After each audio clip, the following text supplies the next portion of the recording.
Hello दोस्तों।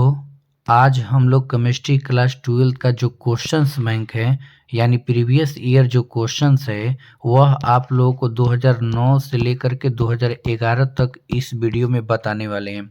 जैसा कि आप लोग जानते हैं कि बिहार बोर्ड में अभी तक जितने भी एग्जाम्स हुए हैं उन सारे एग्जाम्स में जितने भी प्रीवियस ईयर के क्वेश्चंस हैं ऑब्जेक्टिव वो सारे के सारे रिपीट किए गए हैं।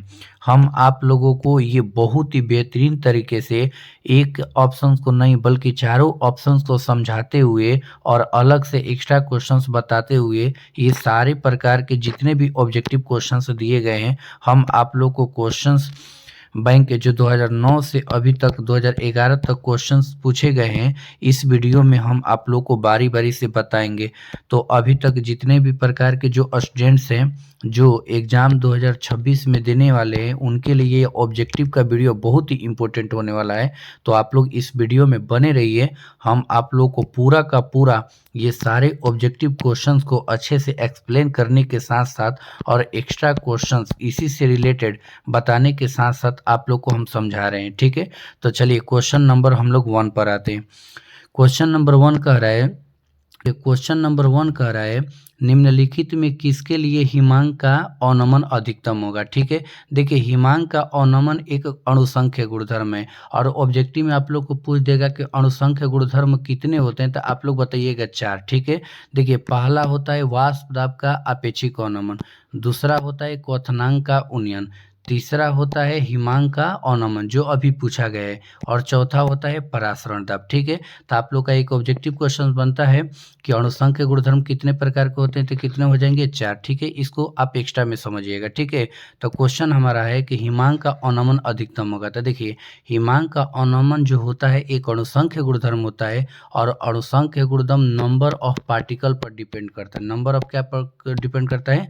पार्टिकल। पार्टिकल का मतलब ये कणों की संख्या पर क्या करता है? निर्भर करता है। ठीक है, जितना कणों की संख्या ज़्यादा होगा ठीक है उतना ही अवनमन क्या होगा? ज़्यादा होगा। यानी ऐसा समझिए जो नंबर ऑफ पार्टिकल होता है वो आयोटा से बताए जाते हैं। किससे बताए जाते हैं? आयोटा। इसको हम वांट हाफ गुणांक भी कहते हैं। यानी जितना वांट हाफ गुणांक ज़्यादा होगा उतना ही हिमांक का अवनमन क्या होगा? ज़्यादा होगा। तो चलिए देख लेते हैं इसके सारे ऑप्शन में। देखिए K2SO4 को तोड़िएगा तो ये आएगा 2K प्लस, ठीक है, प्लस SO4 2 माइनस। तो देखिए कौन कौन सा आयोटा कैसे निकाला जाता है देखिए आप लोग को बताते हैं। आयोटा यानी वांट हाफ गुणांक, देखिए ये 2 नंबर यहाँ पर है, यहाँ पर कुछ नहीं तो कितना है? 1 है। ठीक है, आप लोग समझिएगा। तो 2 प्लस 1 करिएगा तो कितना आएगा? 3।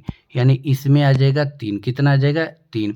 इसको NaCl को तोड़िएगा तो एगो Na का आएगा एगो Cl का आएगा, तो इसका आ जाएगा 2। ठीक है, और यूरिया ये ऑर्गेनिक कंपाउंड है तो इसका नहीं होता है। ठीक है, और चौथा ग्लूकोज भी ऑर्गेनिक कंपाउंड है तो इसका नहीं होता है। यानी इसका 1-1 मान लीजिए। ठीक है, तो सबसे ज़्यादा किस में आया? K2SO4 में। कितना आया? 3। इसलिए हिमांक का अवनमन क्या होगा? K2SO4 का सबसे ज़्यादा होगा। ठीक है, क्योंकि कोई भी अणुसंख्या गुणधर्म ये डायरेक्टली प्रोपोर्शनल टू क्या होता है? आयोटा यानी वांट हाफ गुणांक। वांट हाफ गुणांक जितना ही ज़्यादा होगा उतना ही उसका अवनमन क्या होगा? अधिकतम होगा। ठीक है, तो पहले क्वेश्चंस में 2 क्वेश्चंस हम लोग निकाल लिए कि अणुसंख्य गुणधर्म कितने प्रकार के होते हैं तो 4 प्रकार के होते हैं। और दूसरा क्वेश्चन जो अभी अभी ये पूछा है हिमांक अवनमन किसका होगा? तो K2SO4 का होगा। ठीक है, पहला क्वेश्चन हम लोग का हुआ क्लियर। चलिए क्वेश्चन नंबर हम लोग 2 पर चलते हैं। क्वेश्चन नंबर 2 कह रहा है कि प्रथम कोटि की अभिक्रिया के लिए वेग स्थिरांक की इकाई क्या होती है। देखिए कोई भी कोटि की अभिक्रिया पूछ दे, ठीक है, तो उसके लिए ना आप एक सूत्र याद रखिएगा। क्या सूत्र याद रखिएगा? देखिएगा ध्यान से। के बराबर ये वेग स्थिरांक होता है। ठीक है, ये याद रखिएगा मोल, ठीक है, लीटर इनवर्स, ये लीटर इनवर्स याद रखिएगा। ठीक है, और 1 माइनस एन ये याद रखिएगा, 1 माइनस का याद रखिएगा एन, और यहाँ पर टाइम इनवर्स याद रखिएगा या फिर सेकेंड इनवर्स। ठीक है, तो यहाँ पर चलिए हम लिख देते हैं सेकेंड इनवर्स। ठीक है, इतना आप लोग को याद रखना है। अब क्या पूछा है कि प्रथम कोटि का, तो देखिए जितना कोटि का पूछता है एन का मान वहीं रख देते हैं। देखिए अगर 0 का पूछता तो एन की जगह पे क्या रखते हैं? 0 रखते। और इसमें पूछा है एन का प्रथम कोटि यानी प्रथम कोटि तो 1 रखेंगे। ठीक है, तो आप अपने से ऊपर ऊपर कैलकुलेशन कीजिए। अगर यहाँ पर 1 रखिएगा तो ये पूरा का पूरा चीज़ क्या हो जाएगा, जीरो। तो क्या बचेगा, केवल सेकेंड इनवर्स था, यानी सेकेंड इनवर्स का मतलब समय इनवर्स। ठीक है, यहाँ पर टाइम आप दे सकते हैं। तो प्रथम कोटि का विक्रिया का वेग स्थिरांक की इकाई क्या हो जाएगी, समय इनवर्स, यानी ऑप्शन ए क्या हो जाएगा, सही हो जाएगा। ठीक है, इसी प्रकार से अगर जीरो कोटि का कहता तो यहाँ पर जीरो रखते, दूसरे कोटि का कहता तो यहाँ पर क्या रखते, दो। तो एक ये फॉर्मूला आप लोग लिख लीजिएगा, और इसी फार्मूला से आप लोग ना प्रथम कोटि का, शून्य कोटि का, द्वितीय कोटि का निकाल सकते हैं। ठीक है, तो एक बार फिर से इस फार्मूले को लिख देते हैं, आप लोग अच्छे से लिख लीजिएगा ना। देखिए के बराबर वेग स्थिरांक है। ठीक है, ये होता है मोल लीटर इनवर्स। ठीक है, और यहाँ पर देखिएगा 1 माइनस क्या हो जाएगा, एन। जितना कोटि का पूछेगा एन का मान रखिएगा। ठीक है, और यहाँ पर हो जाएगा टाइम इनवर्स। ठीक है, ये बातें ध्यान रखिएगा ना। इसी प्रकार से अगर हम लोग का प्रथम पूछा था तो यहाँ पर 1 रखे थे, और सब 1 रखे तो 1 में से 1 जीरो हो गया। ये टोटल का पावर जीरो का मतलब 1 हो गया, और केवल क्या बचेगा, समय इनवर्स यानी टाइम इनवर्स। इसलिए इसका आंसर क्या हो जाएगा, ऑप्शन ए। आप लोगों को बहुत ही अच्छे से ये सारे के सारे क्वेश्चंस बताएंगे, और इनसे संबंधित जितने भी क्वेश्चंस बनेंगे वो भी बताएंगे। आप लोग वीडियो में बने रहिए। ठीक है, तो चलिए क्वेश्चन नंबर हम लोग ना 3 पर आते हैं। देखिए क्वेश्चन नंबर 3 कह रहा है कि H3PO3 है एक। ठीक है, तो देखिए कह रहे एक भास्मिक है, द्विभास्मिक है, त्रिभास्मिक है कि इनमें से कोई नहीं है। ठीक है, तो देखिए एक भास्मिक का अगर देखना होगा तो ये लिखेंगे H3PO2 लिखेंगे। ठीक है, अगर द्विभाषमी का लिखना होगा तो ये लिखेंगे H3PO3। ठीक है, क्यों लिखेंगे बताएंगे ना। और त्रिभाषमी का पूछेगा तो लिखेंगे H3PO4। ठीक है, देखिए ये तीनों क्वेश्चन पूछा गया है। ठीक है, एक भाषमी का एग्जाम्पल होता है क्या, H3PO2 होता है।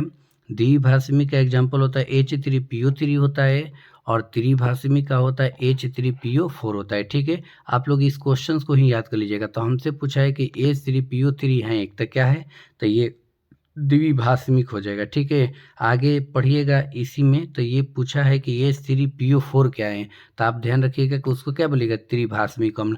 ये क्यों होता है, तो देखिए आप लोग को हम बताते हैं। जैसा कि आप लोग जानते हैं कि अगर H3PO3 का अगर हम लोग ना डायग्राम देखेंगे तो इसको थोड़ा सा आप लोग ऐसे बनाइएगा। ठीक है, देखिए यहाँ पर P ले लीजिएगा, डबल बॉन्ड कर दीजिएगा। ठीक है, और यहाँ पर H हो जाएगा, और यहाँ पर OH हो जाएगा, और यहाँ पर OH हो जाएगा। ठीक है, ये क्या है, H3PO3 का डायग्राम। गिन लीजिए ऑक्सीजन 1 2 और क्या हो गया, 3 ऑक्सीजन है। ठीक है, और हाइड्रोजन 1 2 3। ठीक है, H3 हो गया, O3 हो गया, और ये P हो गया। ठीक है, तो ये इसका क्या है, डायग्राम है। अब ये क्या होता है कि देखिए इसमें जो हाइड्रोजन होता है, इसमें जो हाइड्रोजन्स होते हैं, ठीक है, ये ऑक्सीजन से क्या होते हैं, काफ़ी अट्रैक्शंस बॉन्ड के साथ बंधे होते हैं, क्योंकि ये ऑक्सी एसिड होता है। क्या होता है, ऑक्सी एसिड होता है। ठीक है, और इसको ऑक्सीजन जो होता है आसानी से क्या करता है, रिप्लेस कर देता है। ठीक है, तो ऑक्सीजन के साथ जितने हाइड्रोजन ये आसानी से क्या होते हैं, रिप्लेस हो जाते हैं, इसीलिए क्या होते हैं, द्विभाषमिक होते हैं। ठीक है, ऑक्सीजन के साथ 2 हाइड्रोजन है जो आसानी से क्या हो जाते हैं, रिप्लेस हो जाते हैं, इसलिए क्या होता है, द्विभाषमिक होता है। ठीक है, और उसी प्रकार से ये त्रिभाषमी का कहता, तो आगे हम लोग इसको बताएंगे, आप लोग ध्यान रखिएगा। ऐसे एग्जाम्पल उसका याद रखिएगा, क्या है, H3PO4 है। ठीक है, चलिए आगे के क्वेश्चंस में चलते हैं। आगे के क्वेश्चंस चौथा कह रहे हैं कि निम्नलिखित में से कौन संक्रमण धातु का आयन अनुचुंबकीय है। देखिए ये अनुचुंबकीय यहाँ पर नहीं होगा। ठीक है, यहाँ पर कर लीजिएगा आप लोग प्रतिचुंबकीय। क्या कीजिएगा, प्रति चुंबकीय कर लीजिएगा। ठीक है, क्योंकि ये मिस्टेक से ये टाइपिंग कर लिया गया है, ये होगा प्रतिचुंबकीय। अब इसमें से कौन प्रतिचुंबकीय है, तो देखिए आप लोग को बताते हैं ना, ये सारे के सारे ना थी क्या बोलते हैं, 3D सीरीज के यानी डी ब्लॉक के एलिमेंट्स है। ये कोबाल्ट हो गया, निकेल हो गया, कॉपर हो गया, और ये क्या हो गया, जिंक हो गया। ठीक है, तो देखिए जिनके डी ऑर्बिटल में पूर्णतः सारे के सारे इलेक्ट्रॉन भरे होते हैं। ठीक है, उन्हीं का गुण क्या होता है, प्रतिचुंबकीय होता है। तो देखिए कोबाल्ट का 27 होता है। ठीक है, ये आयन में दिया है, तो आयन को आप अभी छोड़ दीजिए। ये 28 होता है, ये 20 क्या होता है, 9 होता है, और इसका कितना होता है, 30 होता है। ठीक है, तो इसके बेसिस पर जब हम लोग ना डी जो ऑर्बिटल्स होते हैं, अगर उसके सारे के सारे खंड को देखते हैं, तो ये सारे के सारे खंड क्या होते हैं, भरे होते हैं इलेक्ट्रॉनों से। ठीक है, तो डी ऑर्बिटल पूरी तरह से भरा रहता है, इसलिए इसका गुण कैसा हो जाता है, प्रति चुंबकीय। तो इसका आंसर कौन सा हो जाएगा, ऑप्शन डी। ठीक है, चलिए क्वेश्चन नंबर 5 पर आते हैं ना। देखिए क्वेश्चन नंबर 5 कह रहा है कि अयस्क में उपस्थित अशुद्धि को क्या कहते हैं, ठीक है। तो देखिए अयस्क में उपस्थित अशुद्धि को हम लोग गैंग कहते हैं, ठीक है, क्योंकि गैंग क्या होते हैं कि अयस्क, देखिए खनिज से हम लोग क्या प्राप्त करते हैं, खनिज से हम लोग प्राप्त करते हैं अयस्क, ठीक है।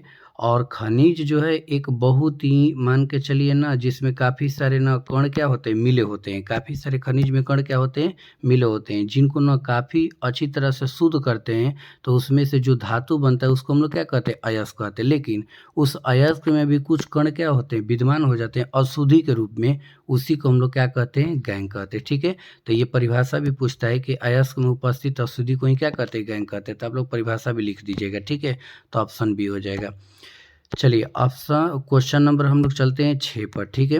तो क्वेश्चन नंबर 6 क्या कह रहे हैं, निकेल NiCO4 में निकेल का ऑक्सीकरण अवस्था क्या होगा। देखिए NiCO4 जो है ना, तो इसमें क्या ऑक्सीकरण अवस्था है, तो इसको चलिए बताते हैं। देखिए कुछ ऐसे लिगेंड होते हैं जिनका आप लोग का ना चार्ज याद रखना है। जैसे देखिए H2O लिगेंड होता है तो इसका होता है 0, ठीक है। NH3 होता है तो इसका भी होता है क्या, 0। उसी तरह से CO जो है कार्बोनिल, इसका भी कितना होता है, 0 होता है चार्ज, ठीक है।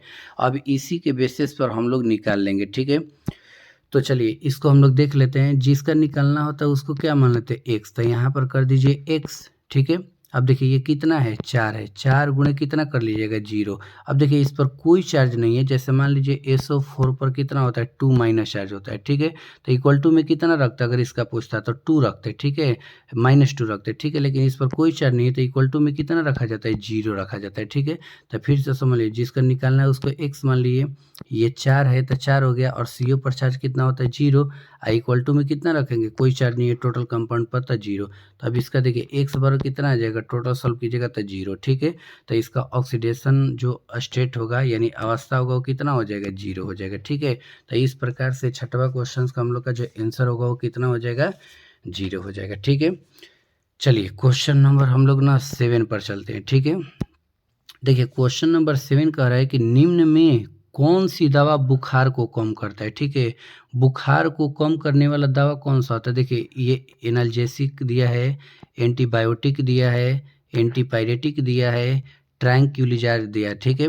तो देखिए ये सारे के सारे ना इंग्लिश नेम है, जो कि इसको क्या किया गया है, हिंदी में किया गया है, ठीक है। चलिए हम इसका ना हिंदी नाम बोलते हैं। देखिए एनाल्जेसिक को ना पीणाहारी बोलते हैं, क्या करते हैं, पीणाहारी। और इसका समझिए कि ये पीणाहारी करता क्या है, ठीक है। आप लोग को आंसर पता चलेगा। देखिए ये क्या काम करता है कि ये दर्द को दूर करता है। एनाल्जेसिक जो होता है इसको पीणाहारी भी बोलते हैं, और ये क्या करता है, दर्द को दूर करता है, जो शरीर में दर्द होते हैं उसको दूर करता है, ठीक है। दूसरा हम लोग का देखिए एंटीबायोटिक है, इससे ना हम लोग प्रतिजैविक कहते हैं, क्या कहते हैं, प्रतिजैविक। ये जीवाणु और कीटाणु को क्या करता है, मार देता है, ठीक है। दो का समझ गए, दोनों को लिख लीजिएगा, ये बहुत इंपॉर्टेंट है, ठीक है। सबका अगर अलग अलग लिख लीजिएगा तो ये सारे के सारे ऑब्जेक्टिव भी आप दे सकते हैं, ठीक है। देखिए तीसरा है हम लोग का एंटीपायरेटिक, ठीक है। तीसरा क्या है हम लोग का, एंटीपायरेटिक। इसी को हम लोग कहते हैं ज्वार नाशक, हिंदी में क्या बोलते हैं, ज्वार नाशी या ज्वार नाशक। ये बुखार को क्या करता है, कम करता है। जो बुखार का ताप होता है उसको क्या करता है, कम करता है, ठीक है। तो ऑप्शन हम लोग का कौन सा हो जाएगा, सी हम लोग का आंसर हो जाएगा, ठीक है। चलिए एक और ऑप्शन बचता है तो उसको भी बता देते हैं क्या होता है। देखिए ट्रांक्विलाइजर्स, ठीक है। ट्रांक्विलाइजर्स को हम लोग प्रशांतक कहते हैं, क्या कहते हैं, प्रशांतक, जिसका उपयोग ना मानसिक तनाव में किया जाता है। जिसका मान के चलिए मानसिकता खराब हो गया है, ठीक है, पागल हो गया है, उसी के तनाव को कम करने के लिए हम लोग क्या करते हैं, ट्रांक्विलाइजर्स औषधि का उपयोग करते हैं, ठीक है। तो इस प्रकार से चारों ऑप्शन भी समझ गए और इसका आंसर भी समझ गए, क्या है, ऑप्शन सी है, ठीक है। चलिए अगले क्वेश्चन पर हम लोग आते हैं। अगला क्वेश्चन है कि देखिए मिथाइल एमीन को बनाया जाता है, ठीक है। मिथाइल एमीन को कुछ विधि दिया गया है और उन विधि द्वारा बनाया जाता है, कौन सी विधि द्वारा। तो चलिए आप लोग को सारे विधि के बारे में बता देते हैं कि किस विधि से क्या बनाया जाता है, ठीक है। देखिए पहला है ऊर्जा अभिक्रिया, ठीक है। इसके उटर्ज अभिक्रिया भी कहते हैं। इसके द्वारा ना एल्केन यौगिक बनाए जाते हैं, क्या बनाए जाते हैं, एल्केन यौगिक, ठीक है। दूसरा हम लोग का है हॉफमैन ब्रोमाइड अभिक्रिया, ठीक है। देखिए हॉफमैन ब्रोमाइड अभिक्रिया द्वारा ही मिथाइल एमीन को मिथाइल एमीन को क्या किया जाता है, बनाया जाता है, ठीक है। हॉफमैन ब्रोमाइड अभिक्रिया द्वारा क्या किया जाता है, मिथाइल एमीन को बनाया जाता है। तो हम लोग का आंसर कौन सा हो जाएगा, बी, ठीक है। बाकी 3 ऑप्शन बचे, चलिए तीनों को भी बता देते हैं ना। देखिए जो फ्रीडल क्राफ्ट अभिक्रिया होता है, ठीक है, इससे ना एल्काइल एरीन को बनाया जाता है। किसको बनाया जाता है? एल्काइल एरीन, जिसमें ना रिंग कंपाउंड बनते हैं। क्या बनते हैं? रिंग जैसे कंपाउंड बनते हैं, ठीक है। और लास्ट देखिए कोल्बे अभिक्रिया द्वारा क्या बनाता है, देखिए एक सैलिसिलिक अम्ल होता है, ठीक है, उसी का निर्माण होता है कोल्बे अभिक्रिया द्वारा, ठीक है। तो हम लोग का मिथाइल एमीन का निर्माण किसके द्वारा होता है? तो हाफमैन ब्रोमाइड अभिक्रिया द्वारा। तो 8वां का आंसर कौन सा हो जाएगा हम लोग का? हो जाएगा बी, ठीक है। चलिए क्वेश्चन नंबर हम लोग ना 9 पर चलते हैं। देखिए क्वेश्चन नंबर 9 कह रहा है एल्किल हैलाइड को अल्कोहल में बदला जाता है, ठीक है। जैसे एल्किल हैलाइड जो है, ठीक है, उसको अल्कोहल में किस विधि द्वारा बदलते हैं? इसके कुछ ऑप्शन है, जैसे देखिए योगात्मक है, विस्थापन है, विलोपन है, डीहैलोजिनेशन अभिक्रिया है, ठीक है। तो किसके द्वारा एल्किल हैलाइड को अल्कोहल में बदला जाता है? तो चलिए इसके ऑप्शंस को हम बताते हैं और अभिक्रिया को भी बताते हैं। देखिए योगात्मक अभिक्रिया में क्या होता है कि ये देखिए दो या दो से अधिक जो पदार्थ मिलकर के संयोग करके जो केवल एक पदार्थ बनाते हैं ना, उसी को हम लोग क्या कहते हैं? योगात्मक अभिक्रिया, ठीक है। तो ये किसी चीज को बदला नहीं, तो ये ऑप्शन क्या हो जाएगा? गलत हो जाएगा। दूसरा है हम लोग का विस्थापन अभिक्रिया, ठीक है। देखिए विस्थापन अभिक्रिया में एल्किल हैलाइड के अकॉर्डिंग दो प्रकार की अभिक्रिया होती है, एक होती है SN1 का और एक होता है SN2 का, ठीक है। तो देखिए SN1 अभिक्रिया में क्या होता है कि जैसे मान लीजिए कार्बन हो गया, ठीक है, और ये क्लोरीन हो गया, ठीक है, ये मान लीजिए CH3 हो गया, ये CH3 हो गया और ये भी क्या हो गया? CH3 हो गया, ठीक है। तो देखिए ये टूटता है, तो ये क्या बनाता है? कार्बोकैटायन, यानी देखिए C पर प्लस आ जाता है और Cl क्या हो जाता है? अलग हो जाता है, ठीक है। ये कार्बोकैटायन बनाता है, ठीक है। और दूसरी चरण में क्या होता है कि जो ये C प्लस होता है, ठीक है, इस पर OH माइनस क्या करता है? अटैक करके क्लोरीन को हटा देता है और इसका स्थान क्या करता है? ले लेता है, ठीक है। तो इस प्रकार से ये किसी दूसरे को क्या किया? हटाया, विस्थापित किया। तो इसलिए इस प्रकार की अभिक्रिया को हम लोग क्या कहते हैं? विस्थापन अभिक्रिया कहते हैं, ठीक है। जिसमें जो क्लोरीन हटता है और OH लग जाता है, जिससे एल्कोहल का क्या होता है? निर्माण हो जाता है, ठीक है।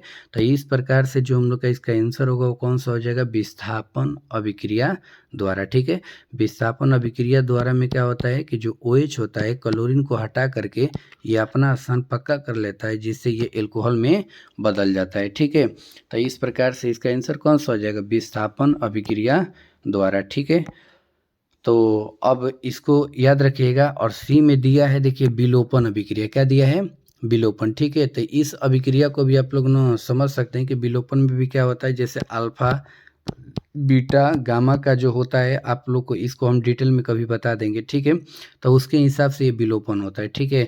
तो चलिए इतना हम लोग को डिटेल में नहीं जाना है, तो हम लोग का कौन सा हो जाएगा? ऑप्शन बी हो जाएगा, ठीक है। चलिए लास्ट क्वेश्चन इसका है 2009 था क्वेश्चन बैंक, यानी जो प्रीवियस ईयर क्वेश्चंस, उसका 9 तक क्वेश्चन हो गया। 10वां क्वेश्चन है कैप्रोलैक्टम किसका मोनोमर होता है, ठीक है। तो देखिए कैप्रोलैक्टम जो मोनोमर होता है ये नाइलॉन 6 का होता है। किसका होता है?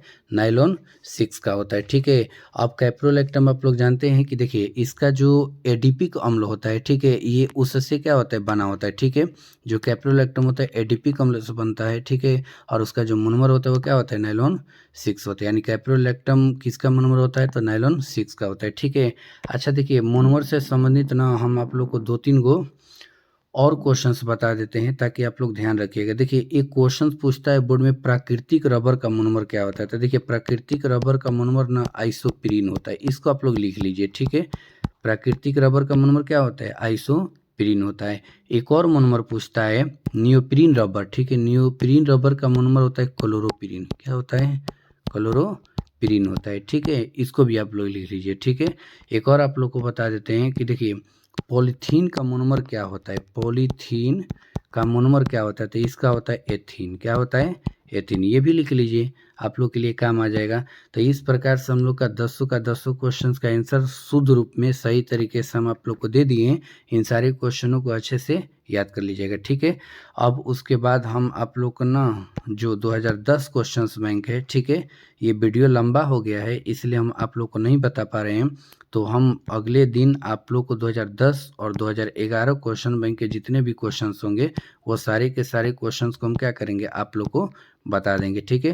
तो ये जितने भी प्रकार के क्वेश्चंस अभी आप लोग को बताएं, ये सारे के सारे क्वेश्चंस को आप लोग अच्छे से समझ करके याद कर लीजिएगा, ठीक है। हम आप लोग को इस पहले बता दे रहे हैं कि 2009 से लेकर के, ठीक है, 2025 तक के जितने भी प्रीवियस ईयर क्वेश्चन है ये सारे के सारी चीज़ें हम आप लोग को बताएंगे, ठीक है। डेली एक एक वीडियो अपलोड करेंगे। आप लोग मेरे चैनल को सब्सक्राइब कर दीजिएगा, बेल आइकन के घंटी को दबा दीजिए ताकि जैसे ही अपलोड करेंगे आप लोग के पास वो वीडियो चला जाए, ठीक है। आप लोग इन सारे क्वेश्चनों को अच्छे से सॉल्व करके आप लोग 2026 में जो एग्ज़ाम देने वाले हैं केमिस्ट्री का, उसमें अच्छा से अच्छा मार्क्स लाएंगे, ठीक है। तो चलिए मिलते हैं अगले वीडियो में। आज के लिए इतना ही। थैंक्स।